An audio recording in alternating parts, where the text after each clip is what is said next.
Ikay? Masbate. Sa? Masbate. Masbate pa. Punta natin kina Ada. Sa Morong.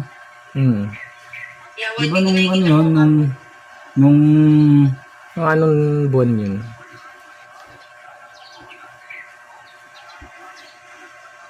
Pamawal. Ano yun eh, ano ni Tags yun eh. Yun. Ang anong buwan? January? Ay hindi. March ba ngayon?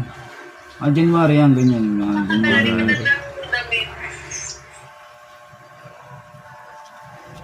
Lagay mo nga muna ito dun, Dek. Sa ano? Ano to? Bakit? Ano to pinos mo? Bakit dinakatyaw na ako ng mga tropa?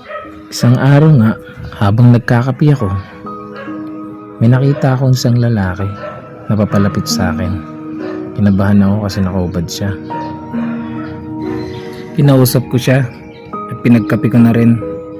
Habang nag-uusap kami, nalaman ko yung hirap na pinagdaanan niya. Layo pa pala ng pinanggalingan niya at halos di pa siya kumakain.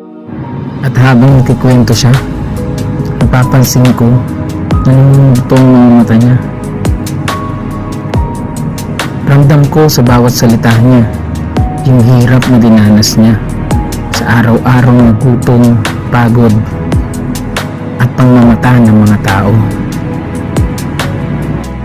At nung tinanong ko siya kung saan pa siya nanggaling, nagulat ako kung gaano kalayo ang pinanggalingan niya.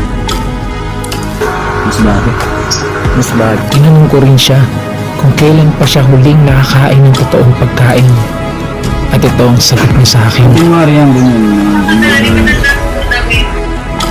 At pagkatapos niyang kumain, binigyan ko na rin siya ng mga damit upang maging komportable siya.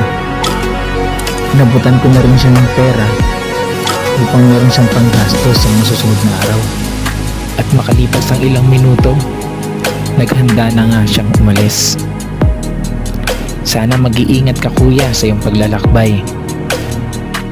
Saludo ako sa mga taong walang-wala pero lumalaban pa rin ng patas. Kaya sa mga kababayan natin dyan, kung mapapansin nyo siya na mapadaan sa inyong lugar at nanghingi ng tulong sa inyo, sana po huwag kayong magkatubiling, tulungan natin siya hanggang sa ating makakaya lang po. Ang pangalan